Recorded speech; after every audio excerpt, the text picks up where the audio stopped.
Sean Dustin spent time in federal and state prison for drug trafficking and fraud. Upon release in 2006, he had nothing but the clothes on his back, a bag of mail, and legal paperwork. In 2010, he kicked a long-time methamphetamine habit and started the long climb back up the ladder of life. This is the Nowhere to Go But Up podcast. If you want transparency and authenticity, you're in the right place. This is the Nowhere to Go But Up podcast, and this is Sean Dustin.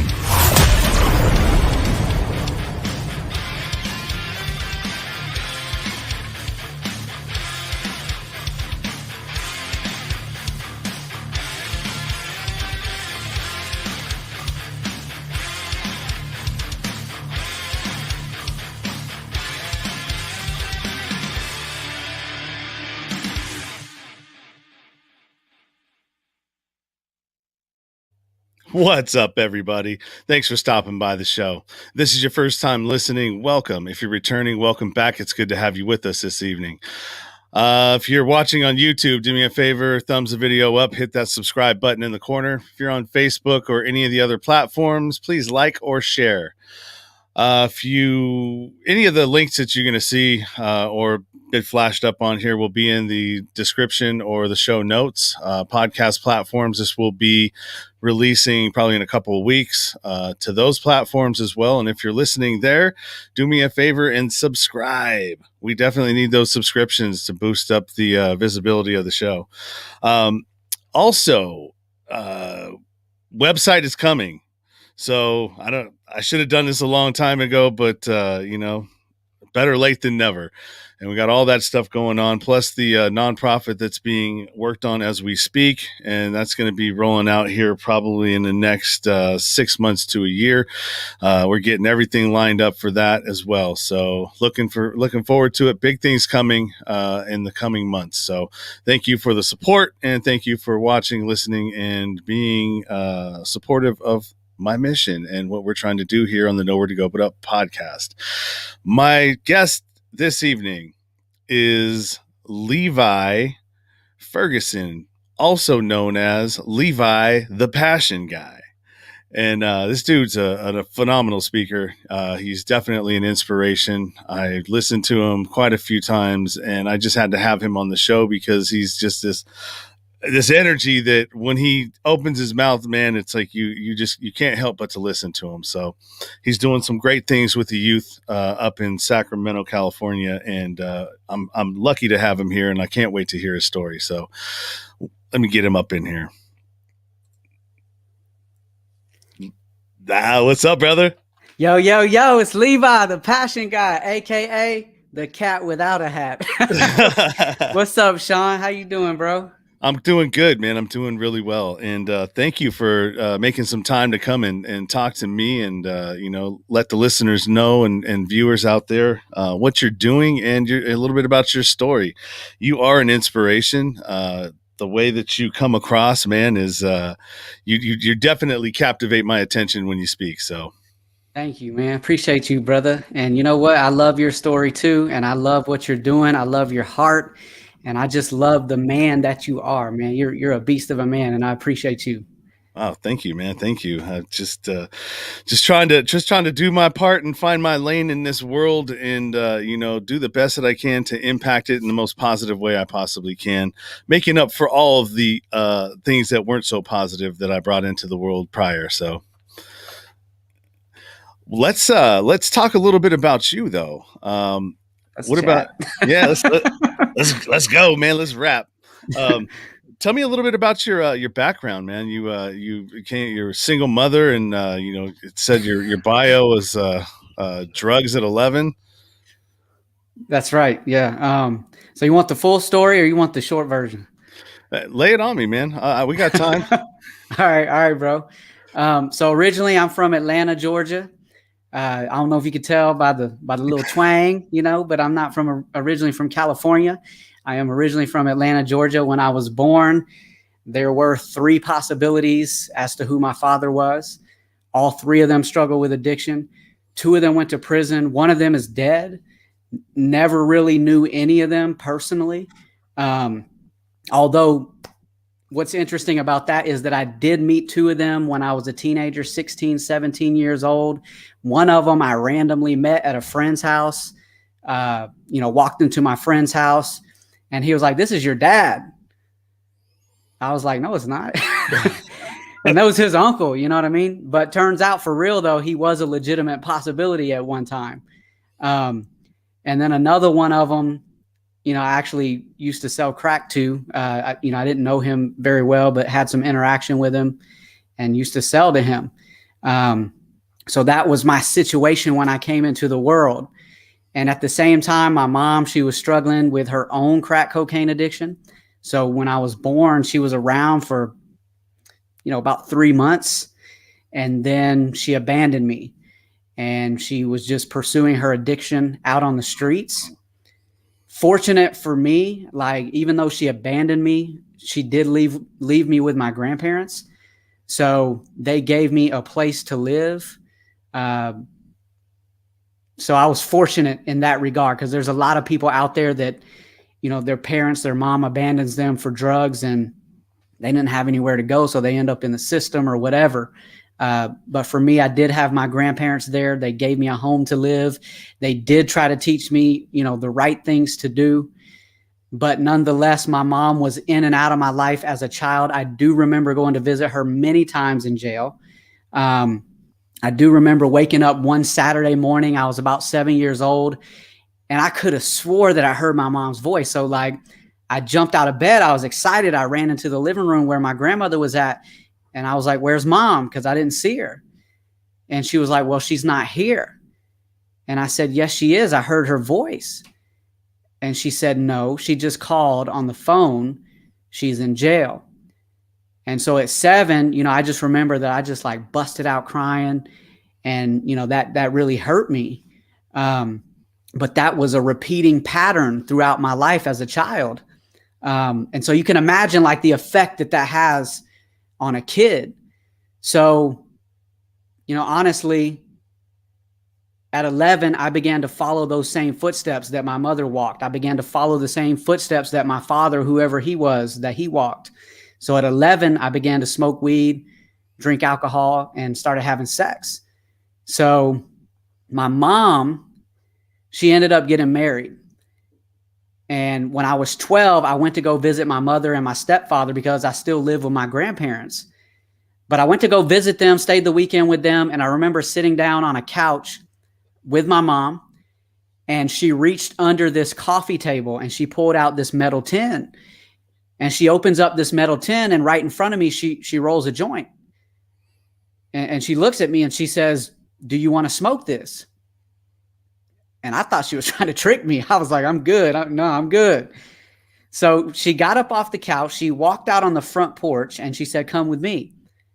So I walked out on the front porch with her, sat down next to her in a chair on the front porch, and she lit that joint up and started smoking it. And she pointed it towards me and she said, "Are you sure?" And I took it from her and I started smoking it too. So from that day forward, I began to do drugs with my mom. And when I say drugs, I do mean drugs. I don't just mean weed. It was everything with the exception of heroin and LSD for the most part. Mm-hmm. And also from that day forward, I began to receive marijuana as an allowance every week from my mom and my stepfather. And I didn't know this at the time, but I found out later that my stepdad was a big time drug dealer then. And I remember later on that year, I went into their closet and I found bags of marijuana and Tupperware full of meth. And I didn't even know what meth was really at the time, but I found these big, containers full of meth. And then less than a year from that time, the cops came over there, they kicked in the door and they arrested my mom, arrested my stepdad. And eventually my stepdad ended up going to prison for 5 years for trafficking meth. So you can imagine that my involvement in drugs and in that lifestyle just continued to grow heavier as the weeks and years passed. So for me, I quit school when I was in 8th grade. And I started using cocaine when I was 13, methamphetamine when I was 14. And at 14, I also joined a gang, started carrying guns and selling drugs myself. So my mom really was there for all of that. And she was like my biggest supporter. She was right beside me, you know, essentially my loudest cheerleader, cheering me on. So you can imagine, you know, what that was like. Like, that was, to me, it was approved, stamped and approved, you know, like this is the way to live. So I just threw myself into that lifestyle. And at 16, you know, I'd already been drinking alcohol then, but at 16, 15, 16, I started popping pills together with the alcohol. And so I know you know what that does. I don't know if everybody listening knows what that does, but whenever you take pills and alcohol together, it, you know, just multiplies the effect of each substance. So, I mean, you get real high. And so at 16, I loved that. And, you know, I didn't know then, I know now, but looking back, I was trying to escape the emotions and the painful feelings that I was dealing with on the inside. And, you know, turning to drugs and whatever was giving me this feeling that was allowing me to escape that. I didn't know that then, but that's what I was doing. And so one night when I was 16, some friends and I, we had been popping pills, drinking alcohol, and we decided to go rob somebody in the hood. So long story short, you know, the whole plan gets messed up. I'm sitting in the back seat with a loaded gun in my hand and a beer bottle between my legs, and I fell asleep. So when I fell asleep, this beer bottle is spilled over. And when it did, it woke me up. So I leaned over to pick up this beer bottle, and when I did, the gun goes off, boom, shoots me in the leg. And I'm so high, so drunk that I couldn't even feel it. That's how messed up I was. And I remember, you know, thinking, you know, a couple minutes later, I was like, I think I shot myself. So, you know, my friends, they were like, well, we got to take you to the hospital. I was like, no, let's just smoke some weed and go home and go to sleep. Yeah. I mean, that's, you know, that's how bad it was. That's how messed up I was. But nonetheless, you know, needless to say, they did take me to the hospital. So when we got to the hospital, I get out of the back seat. My friend who was sitting up in the front passenger seat, he gets out and he's helping me walk into the hospital. And the guy that's driving the car, he drives off and he leaves. He's got all the guns in the car. He's got all that stuff. So long story short with that one, I did end up getting arrested for that. At 16, I was charged with criminal possession of a firearm or underage possession of a firearm. So I ended up going to a youth detention center. I was in there 2 to 3 weeks, I think. And at the time, I thought that they were going to send me to boot camp for 90 days. But instead, they said, you know, we're going to put you on probation for as long as your probation officer feels necessary. This is your first charge. So that's what we're going to do. But you got to go back to school and you got to get a job. So they let me out. And I was 16. I was in the 9th grade and I had a job. And, you know, I went back to school, but nothing really changed. I mean, I was still doing the same stuff. Really, the only thing that changed, and I know you're going to get this, but the only thing that changed was that I only smoked weed once a month. You know, the same day after my probation meeting. So that was all that changed. Everything else was still the same. I was still selling. I was still doing all the other drugs, drinking, all that stuff. But one thing that did happen was while I was in school, I met this girl, and this girl, she was like, you know, super religious. Her family went to church. And so she started talking to me about God, and I didn't care what she was saying. I was just still doing the same stuff. It didn't matter to me, but I did like her. And so she and I were like dating. I don't know why she was dating me, but she was. You know, I was a bad boy. She was a church girl, but nonetheless, we were dating. So she would talk to me about God all the time. But as I said, I kept doing the same stuff.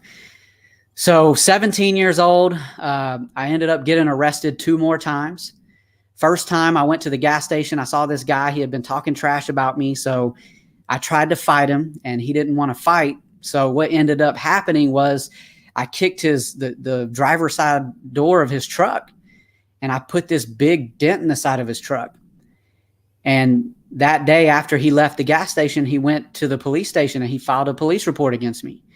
So a few weeks later, they came to my house and they arrested me and charged me with criminal destruction of property in the second degree.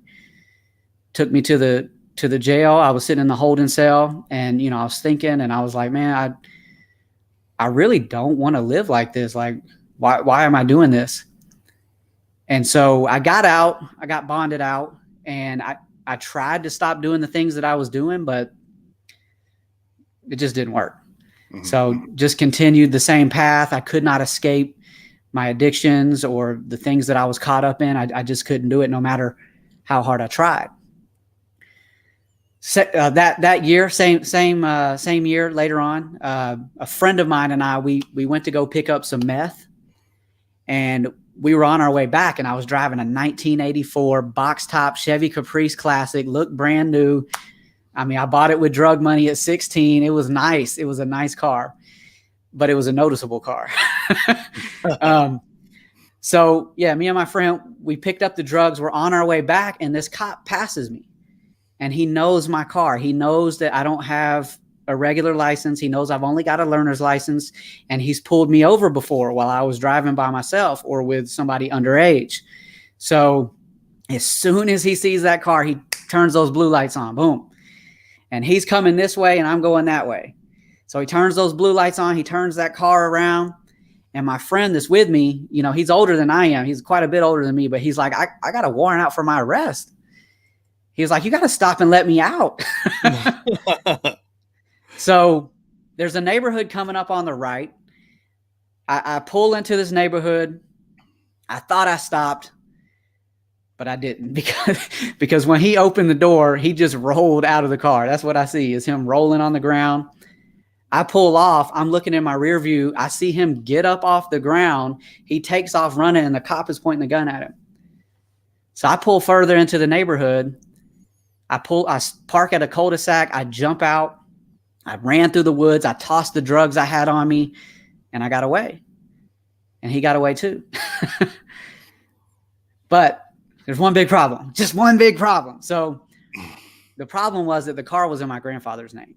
Oh. So, I avoided the felony drug charge that I would have gotten with the meth possession. But nonetheless, I still ended up turning myself in the next day because the car was in my grandfather's name. So at that time, they charged me with fleeing and eluding, which apparently is not a very serious charge. It's just a misdemeanor, I guess. But nonetheless, they did arrest me, took me again to the same jail, sitting in Gwinnett County Jail. If anybody's in Atlanta and you know where Gwinnett County Jail is, I'm sorry, but that's where I was at. So yeah, I remember I was sitting in the holding cell. I didn't go back to gym pop. But I just remember thinking about what this girl had talked to me about, and how, God can change your life. And if you give your life to him, he can forgive you and, change everything about your life. And I'd heard that my entire life. I'm from the South, so you hear that. I mean, you hear that. But I really started thinking about it. And I remember I laid down on a cold metal bench, just like something you would see at like a football field or a baseball field in the dugout or on the bleachers.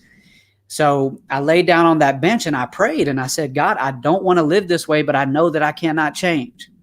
I said, I can't change. I said, take my life and do what you want with it. Make me who you want me to be. And, it's one thing to believe that God is who he says he is. It's one thing to believe that, Jesus died for your sins and rose from the dead or whatever. But it's quite another to commit your life to it. And so in that moment, that's what I did. I committed my life to it. So I got out of jail, and within 3 months, I had completely walked away from the drugs, completely walked away from the gang lifestyle, completely walked away from the violence and all the stuff that I was involved in. It was just a miraculous change in my life. There was a couple times within that 3 months that, I smoked some weed or drank or something like that. But for the most part, it was just complete walk away. And I felt that, God had a purpose for my life. I felt like I needed to do something with my life to help people. And I don't know, you remember those commercials that used to come on TV all the time, like feed the children. Mm-hmm. And they would have these videos, and somebody would be over there like somewhere in Africa surrounded by a bunch of kids that look super hungry, And I just remember one night I was in my room and I saw this on TV, and I was like, I have to do something with my life. I have to help people. And I knew that because of what I had been through, I could. And so, not that same year, I started working with youth. I became a youth mentor. I started teaching them how they could change their lives, teaching them about God. And I was working with youth who were from rough areas like myself, and just spending time with them and helping them. And the next year, I ended up getting my GED at 17. I don't know what they call a GED out here in California, Sean, but where I'm from, they call that the good enough diploma. That's that old GED, the good enough diploma. So I got my GED, and I started college at 18. I actually made it to college before my graduating class. I was in Bible college, preparing to be a pastor. And something significant happened that first year that I was in college. So we had chapel every week. Now, I went to a small college. It was a Christian college, so it was a small college, 400 students or so total. But I had the opportunity to speak in chapel and to share my story like I'm sharing with you now. And I wasn't originally supposed to get that opportunity, but somebody backed out and somebody asked me, and I said, okay. So I stood in front of the entire school, 400 or so students, first ever real speaking engagement. And I shared my story just like this. And I knew in that moment that I had discovered something that was related to my purpose. I found that day that I could use the life-giving power of words to help people change their lives. And so that became something that I was just passionate about, and loved to do it. And so, ever since then, I've been preaching and speaking. Eventually I did become a youth pastor. And that's actually what brought me to California. I took a position at a church as a youth pastor. So that's how I got here. But then in 2017 or 2018, you can call it coincidence, I call it divine providence. But I ran into a local motivational speaker who I knew from the gym. And he told me about an event coming up where they had what's called a speak up, speak off battle. Now, a speak up, speak off battle is just like a rap battle, except it's two speakers who have to out motivate the other person or out inspire the other person, out encourage the other person. So he said, you know what? I got a tryout coming up for this show this Saturday. Why don't you come and try out? And I said, all right. So I went, I tried out, and then he had another round of tryouts, a second round of tryouts, went to that one.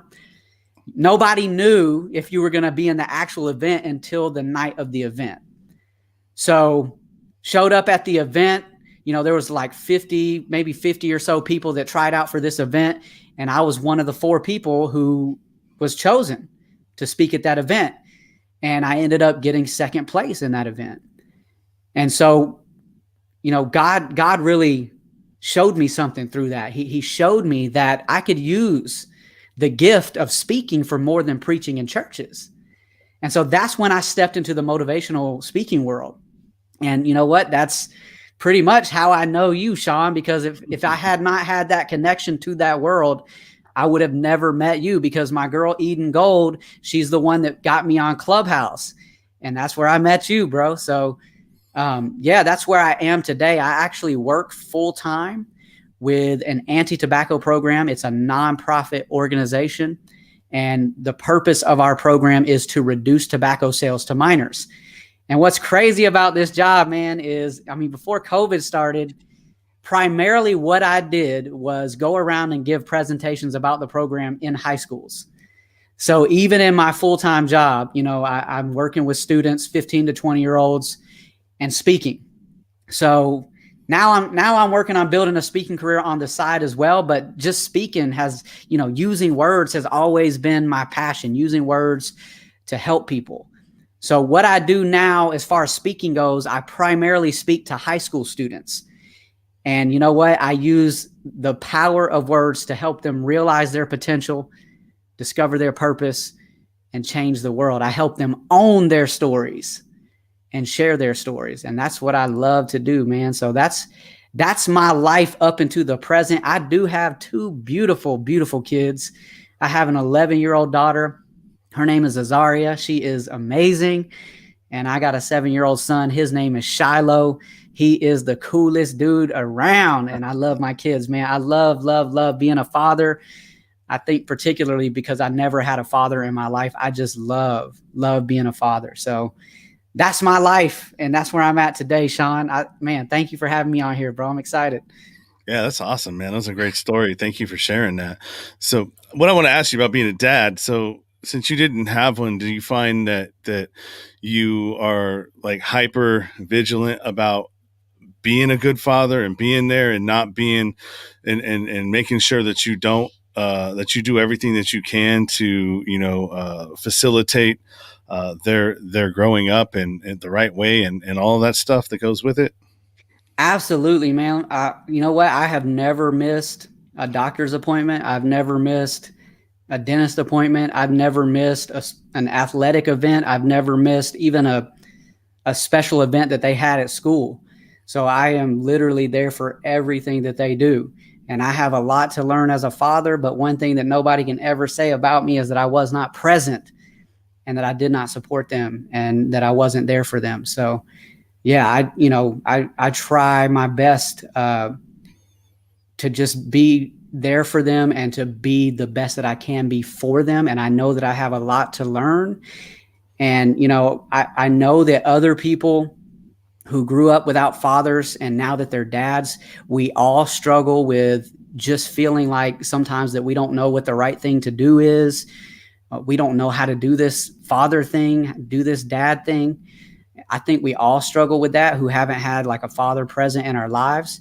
So that's something that I think about all the time. I'm constantly asking myself, well, I feel like I don't know this, or how can I do this better? Or how can I do this better? Or how can I not do this? So it's something that's constantly on my mind. And that's one of my major life goals is just to be the best possible father that I can be. So that is definitely something that, is always, always, always on my mind. So yes. I know exactly how you feel, man. Like, I don't know if you know my story about my first daughter, but she was, I had abandoned her when she was 18 months old. I got served papers a court date to take my parental rights away. Yeah. Because of something, some stupid thing I did to her mom and wrecked her car and ended up costing her like $18,000. And so she, basically was, all right, well, this is what I'm going to do to you. And at that time I was, deep in my addiction and, partying all the time. And I got served the papers and I was just like, you know what? I'm not going to do anything about it. I'd be better. She's better off without me. You know how we start justifying our behavior, justifying, doing the wrong thing. Yeah. And so that was, when she was 18 months. And so when I had my other daughter, I was same thing. I was just like really vigilant about, look, man, I'm going to make sure that I'm around. I'm going to make sure that I do the right things this time, that I'm not going to, do like basically making up for what I did wrong with the first one. Right. And, lucky enough, I was able to connect with my first daughter a few weeks ago. And so she reached back out and was like, wants to have a relationship. So I'll get an opportunity to try to cultivate that. But within having that daughter, the younger one that I have, she's 4 years old now. I realized how important that relationship is. Yeah. And what my first daughter missed out on. And, it's just like, man, it sucks, but at least I got a chance to do it right. Yeah, absolutely, man. At least you guys are back in touch. So that's good. Now still back on this subject of fatherhood, because being fathers, there's a lot that goes to that, right? Yeah. you know People can say, well, I'm a father, or this or that, but having offspring and being a dad are two different things. You can have offspring, but that doesn't necessarily mean that you're a father. Because a father has, if you're not involved in their life, if you're not, showing up in the right ways for them, that doesn't really cut it as being a dad, right? Yeah, absolutely. Yeah. So with both of your children, give me with each one of them one of the favorite moments that you've had with them as you've watched them grow. So probably with my daughter, man, it's going to have to be the day that she was born. Mm-hmm. So, when the doctors first brought her to me, I was the first one to hold her. And I remember holding her, and she was sucking her thumb on the day that she was born. And she just looked up at me and just stared at me with these incredibly beautiful eyes. And she was just like locked on me.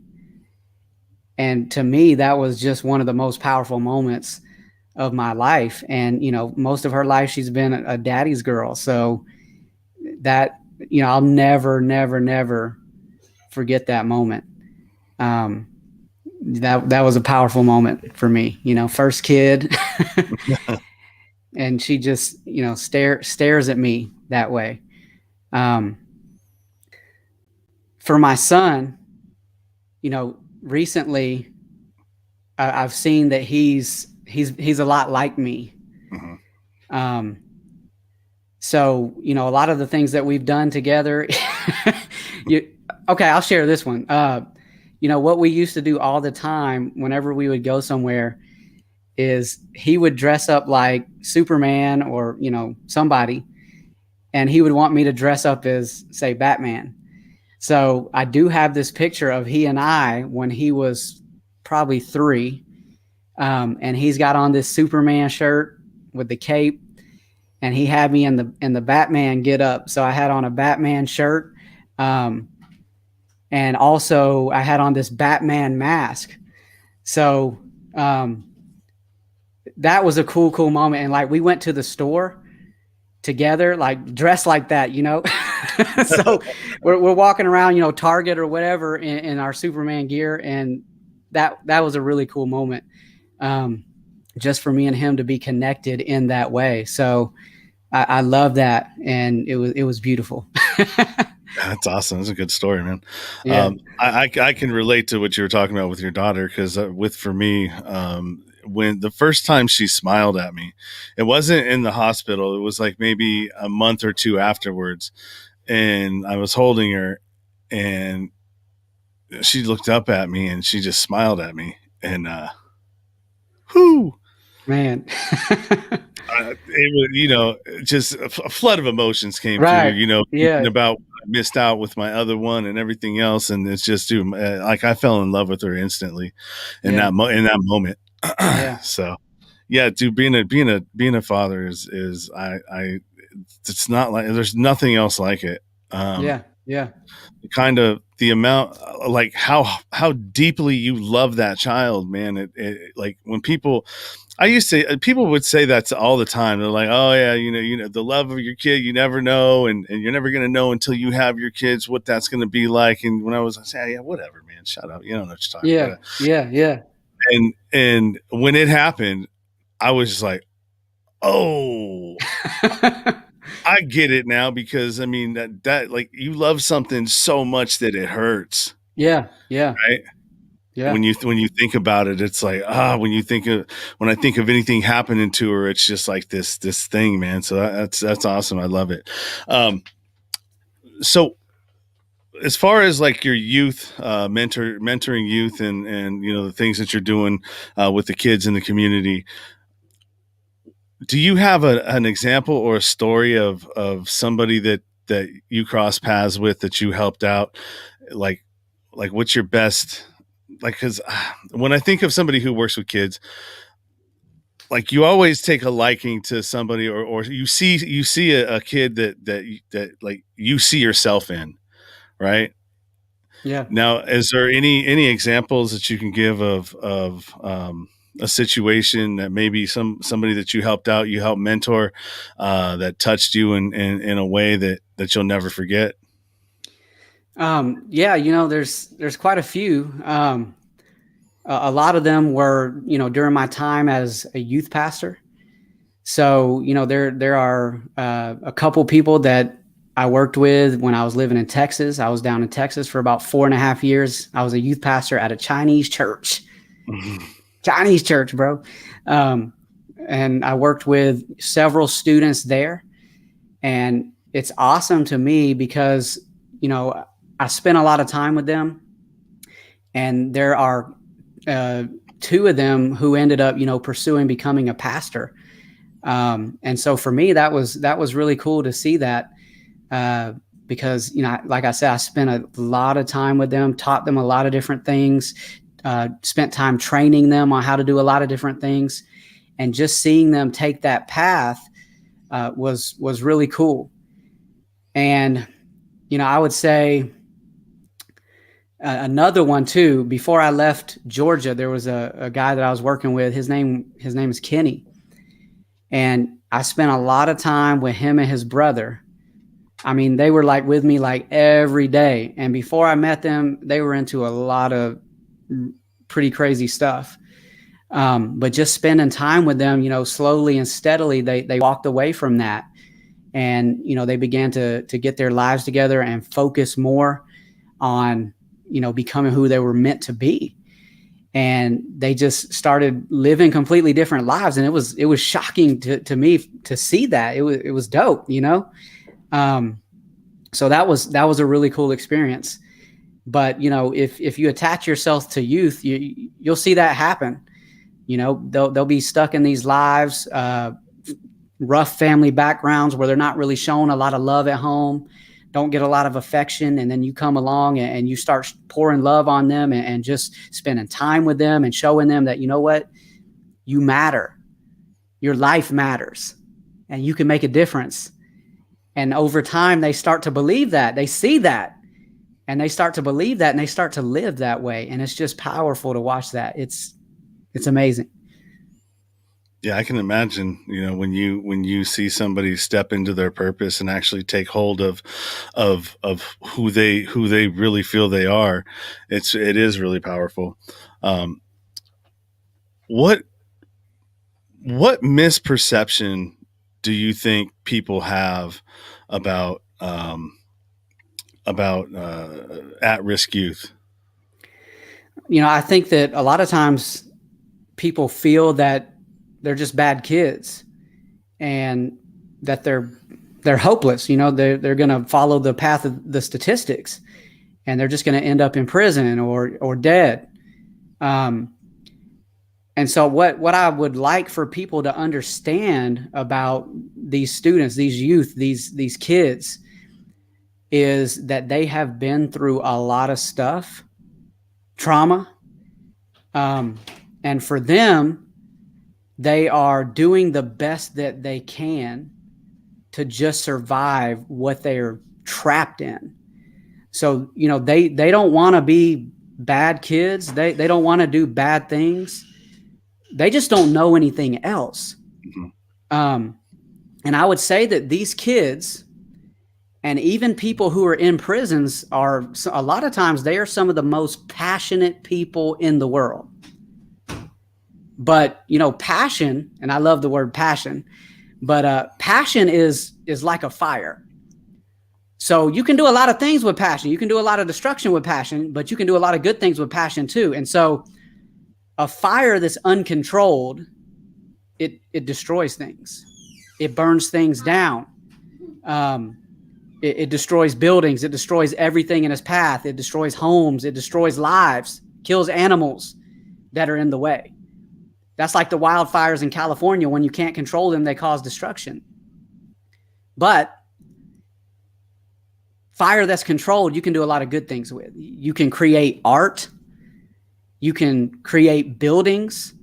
You can create cars. You can cook. You can create glass. You can do all kinds of great things with controlled fire. And these kids, man, that's what it's like for them. They've got all this passion inside of them, but they have no idea what to do with it. They haven't had anybody there to show them what to do with it. A lot of times they don't have a father in their life. A lot of times they don't have either parent in their life. A lot of times they don't have any positive role models in their life. Is that their fault? No. They didn't choose to be born where they were or in the circumstances that they were born in. And so what they really need is somebody like you, somebody like me, somebody to come along and walk beside them in life and show them that you can do something great with this fire. Let me show you how to control it and direct it, because you can do some powerful things with fire or with passion, and you can actually change the world for better if you use your passion for good. So that's what I wish people knew. Yeah, that was amazing. You captivate me with seriously, man. You see, I'm hanging on every word. Like, appreciate you, brother. Yeah, man. You got a skill, and you've got a gift, man. That captivates people and gets their attention and makes them listen to what you're saying. Thank you, that is a rare gift. And I'm so happy that I get to witness it and be a part of it and be in the same spaces that you're in and get to learn from you. Thank you. I love getting to learn from you too, man. I love being connected with you, bro. Love hearing everything you're doing. Thank you, man. I appreciate it. So let's if you had one message, we're at about 41 right now. If you had one message that you want to get out, and that was a great message that you put out. I don't know if you can top that one. That was a A+ right there. What message would you want to put out there? If you had, I'm giving you a chance to speak and try to motivate the people that are going to be listening or watching to this, or listening or watching this broadcast. Okay. Man, I would say first and foremost, I speak to high school students, and one of the things that I talk to them about is killing the game that was forced upon you in life. And the way that I teach them to do that is, first of all, by challenging their past. And the way that I teach them to challenge their past is through the power of forgiveness.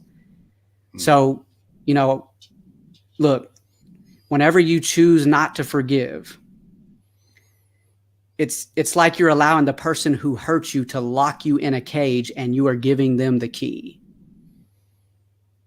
And what happens then is that people, they don't get the real you. They get the hurt you. They get the angry you. They get the bitter you. They get the resentful you. They get the vengeful you. But that's not the real you. That's the pain inside of you. But when you choose to forgive, something happens. See, we take those emotions, anger and resentment and bitterness and vengefulness, and we actually wrap those around us like pieces of armor to protect us, to keep other people from hurting us again. And they actually work. They do keep people from hurting us again. They keep people from getting in, but they also keep people from getting in. They keep love from getting in. They stop joy from getting in. They keep happiness from getting in. They keep all of these things from getting in. And instead of pieces of armor, they're more like chains that are wrapped around us that lock the real us inside and keep us away from the world and keep us away from healing. But when you choose forgiveness, you start taking those chains off. And you let the anger down, you let the resentment down, you let the bitterness go, you let the vengefulness go, and it opens you up to be the real you again. When you choose forgiveness, it's not about the person who hurt you. A lot of times we think that it is, and the word forgive, originally, that word means to release. And a lot of times we think that that means to release the person who hurt us from responsibility. But really, it means to release yourself from the responsibility of enforcing justice on them, because that's not your responsibility anyways.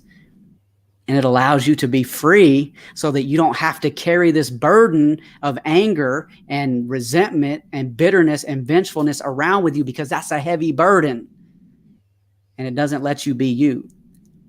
So that's the first thing I would say. That's number one right there. That's how you challenge your past. Number two, you got to change your mindset. And what I mean by that is this: everything that you've ever been through, all the pain that you've experienced, does not have to define your present or your future or even your life. I tell people that pain is just purpose announcing its name. Say that again. Pain is just purpose announcing its name. See, Viktor Frankl, he was a psychologist and also a survivor of the Holocaust. He said this. He said, "Suffering ceases to be suffering the moment it finds meaning." And what he means by that is that you can look at the pain that you've been through and you can say, you don't get to define me. And you can look at the people that hurt you and you can say, you don't get to define me. I am going to define what happened to me, and I am going to use it for good. It was a terrible thing that happened to me, but it will not decide who I am. Instead, I will decide what to do with it. And so we can choose to use that pain to help other people and to do good in this life. And the third thing is you got to choose your future. So you can't just change your perspective on the pain that you've been through. Yes, that changes your mindset. Yes, that changes your perspective on life, but you have now got to do something with that choice. You've got to choose where you're going to go in life. You know who Earl Nightingale is, Sean? No. Never heard of Earl Nightingale? So he has this really well-known speech called The Strangest Secret. And he said in this speech, he said that there was a lot of research that was conducted. Lots of people were interviewed. And the people who conducted this research and interviewed these people, they found this. They would ask them questions like, well, why do you get up in the morning? And why do you go to work? And they found that 95% of the time, that's 95 out of 100, people could not give you a solid answer. In other words, 95% of the people in the world, for the most part, don't even know why they get out of bed in the morning. And I know that, you know what, like it can be difficult to feel like you've discovered your purpose in life, but I want you to know that every single day, even though you may feel you have not discovered your purpose, every single day, you can choose to live with purpose. And you can do that because you have the power of your own story. And when you share your story, you help people. Even if you just share the struggles that you're having, that sometimes has the power to save somebody's life. For real. I've heard it over and over again, where somebody would share a story about a time they met somebody randomly outside walking on a bridge. And they stopped and talked to this person, and somehow they, got into conversation and they shared some struggles that they were having. And the person says something to them like this: you know what? I was about to jump off of this bridge, but you just saved my life. So we have the power of our story. And when we share our story, we choose to live with purpose every day because our story impacts people and helps people. But you also have the power to help other people every day. Anytime you see somebody in need, you do have the ability to help. So we can choose to live with purpose through the power of our story and through the power of helping other people. And you know what? Like everybody has dreams, right? Mm-hmm. And I believe that our dreams are connected to our purpose. I believe that. I believe that the dreams that you have inside of you were given to you to pursue. So pursue your dreams. And we all know that Martin Luther King Jr. had a dream. We also know that he was a man who chose to live with purpose. And though he was hated by most in his time, his pursuit of his purpose changed the world. And he had a dream that one day little black boys and girls and little white boys and girls would join hands together and would play together. And because he pursued his purpose, one day that dream became a reality. And I recently heard a speaker. He said this. He said, his name's Josh Shipp, by the way. He's a youth speaker, pretty well known. But he said, Martin Luther King Jr. was a great man, not because he had a dream, but because he woke up and did something about it. Mm. And so that would be my challenge to anybody who is listening to me right now. I have a dream that you would wake up, that you would open your eyes to the fact that you have a purpose to live. So I believe that everyone is born with a purpose, but very few live on purpose. And the greatest injustice we do to ourselves is never pursuing our purpose. And again, you may feel like you don't know what your purpose is, but you can choose every day to live with purpose through the power of your story, through the power of helping other people. And I love this quote too by Robert Collier. Now he was around, he's an old school guy, but he said this. He said, success is the sum of small efforts repeated day in and day out.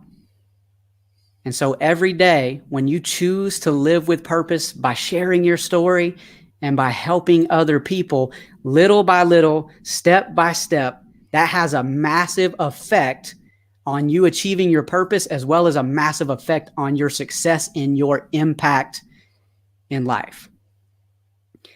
I'm the quote guy, so I got one more for you. and Sean, I know you've heard me say this one before, but Rudyard Kipling, he was the writer of the Jungle Book. I know most people know the Jungle Book. He said this, man. He said, words are the most powerful drug used by mankind. And I love to add to that the only thing more powerful than words are the stories we create with them. Your story matters. Everyone's story matters. And your story has the power to change lives and has the ability to literally save lives. So my challenge to you would absolutely be to choose to live with purpose by sharing your story. And if you need help sharing your story, you get in touch with me and I will help you absolutely, because I know that your story can save lives. So please share your story. That would be my message, bro. Hey, that was a great message. Definitely. Appreciate that. That. You are a motivator. You are an inspirer. You are a influencer, and you're definitely somebody that I look up to, for sure. I look up to you, man. I appreciate you, brother. So real quick, let's do one more thing, because everybody knows that I'm starting to pull a lot of guests from Clubhouse. Yeah, and there's a lot of people out there that don't have any clue what Clubhouse is. It's still relatively new, and you can only get on there by invite only, and if you have an iPhone, or an Apple product. Right. So, in your best, I don't know, give me 2 minutes, 3 minutes. Why is Clubhouse so impactful, and why are people talking so much about it? So why is Clubhouse so impactful? Well, Clubhouse does something that other social media just don't do. And what what Clubhouse does that other social media platforms don't do is that it has the ability to connect people in a way that nobody else does.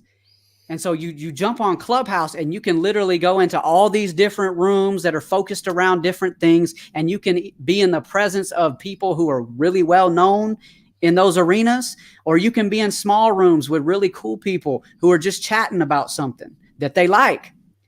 And you can go in any of those rooms. And not only can you go in any of those rooms, but a lot of times you can get on stage and you can speak in those rooms, and you have the opportunity to share something that you like. Sometimes you have the opportunity to share your own story. And so in that moment, you just get connected to the people that you are with in a way that no other social media platform can do, has done. And maybe there are some other ones that are going to do it soon, but Clubhouse is the only one right now that I know of And so it's a beautiful, beautiful thing, because on that app, I mean, let's be real, when you're chatting with somebody like that, you have a lot better understanding of who they really are, and they just can't fake it the way they can on Instagram or on Twitter or on, Facebook. They just can't fake it the same way, because you're seeing them really for who they are. Now, they can lie to you. They can do that. But you still have a lot better chance of seeing who that person really is. So it forces a level of authenticity that other platforms do not have. And what was your second question related to that? No, that was it. Okay. All right. Yeah. You answered it. Okay. Yeah. It's a beautiful thing. You should jump on there, get connected with people. You can literally get connected with people all over the world who are involved in things that you love doing. So you can just make all these incredible connections, which means that ultimately you yourself are gonna be having a greater impact on people because of those connections. So I think you should do it. Yeah, absolutely. And the kind of connecting you're doing there is way more organic. The growth for your social media, like your Instagram, because that's connected to it, your Twitter, if that's what you do. The people that you're actually connecting with are people that are either you're truly interested in and wanting to make a connection with, or they're truly interested in wanting to make a connection with you because they've heard you. It's hard to fake your voice. I mean, yeah, you're saying, yeah, you can lie if you want to, but I mean, it's really difficult to fake that, right? Yeah, right. Because emotion, intonation, all of these other things that go on, as us as a species get cues from, right? Right. Like so we know. I've been duped plenty of times. So like, Yeah. I know that game and when it's coming, and honestly, I haven't run across it yet. Yeah. I mean, if somebody gets up there and they're trying to sell something, we know that immediately, so it's not like you sneak that in. Yeah. Right. Yeah. There's no boomerang. Yeah. All right, man. Well, we're at 57 and I really appreciate you giving me the time, man. And you're like I said, you're inspiring and I love listening to you, and I can't wait to maybe connect with you and do some more things and help elevate whatever it is that you're doing, and possibly helping you in any way that I possibly can, man. Same to you. For sure. So why don't you go ahead and tell everybody where they can find you? I know I got some things here, but your email is not on here. So if people want to reach out to you, where can they catch you at? Okay. First thing, you can just check me out on Instagram. So that's Levi, Levi _ the passion guy .com. Levi _ the passion guy. That's it. So that's my Instagram. You can DM me. You can go to my website, which is right now on the screen. So that's www.embraceyourchange.com. And the your is UR instead of YOUR. And you can also catch me through my email that is connected to that website. So that's going to be Levi, LEVI, @embraceyourchange.com. You can find me pretty easily on Facebook, Levi Ferguson. You can find me on there. You'll see me. So that's probably the best ways to get in touch with me right now. Awesome, man. Well, I want to thank you again, and I look forward to seeing more from you, seeing what you're going to be doing out there with the kids. And then when I get my program up and running, I'm definitely going to be leaning into you to come and speak and help motivate them to. Thank you, man. Thank you. For sure. You're welcome. I'm going to do a couple of announcements. Just hang out for a second in the green room, and we'll bring this thing home and shut it on down, and then I'll catch up with you in just a second. Cool. Thanks, Levi. All right, man. That was a great guest. I love that guy. I listen to him quite a bit in a lot of the rooms that I share space with him in, and every time he speaks, man, it's just a motivating moment. So tomorrow we've got a couple of things, 2 more episodes coming at you, one at 4 p.m. and one at 5 p.m. Tara, she's a woman who struggled with gambling addiction, and so we're going to talk to her about that. And then we got John Boziak. He is a ex-credit card fraud carder I used to do the same thing, but this dude was doing it at a way bigger level than I was. He was actually manufacturing and selling these things in bulk. So he's going to come and tell his story and talk about all that stuff. So got another packed schedule for you tomorrow, and looking forward to it.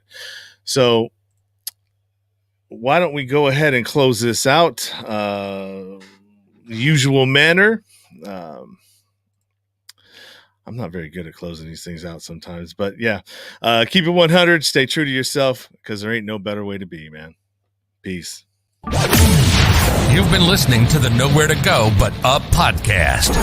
Sean is a single dad, a union blue-collar guy, and he spent time in federal and state prison for drug trafficking and fraud. When he was released from prison in 2006, all he had was the clothes on his back, a bag of mail, and some paperwork. Since then, he's turned his life around and shares the struggles and successes on this podcast. We hope you enjoyed the show, and we hope you were moved. To connect to the show, book a guest spot. For merch, Patreon, PayPal, and social media links, go to linktr.ee/nowhere to go but up. On Instagram at Nowhere to Go But Up Now. On Twitter at But Up Now. On the YouTube channel at Nowhere to Go But Up Podcast. See you next time.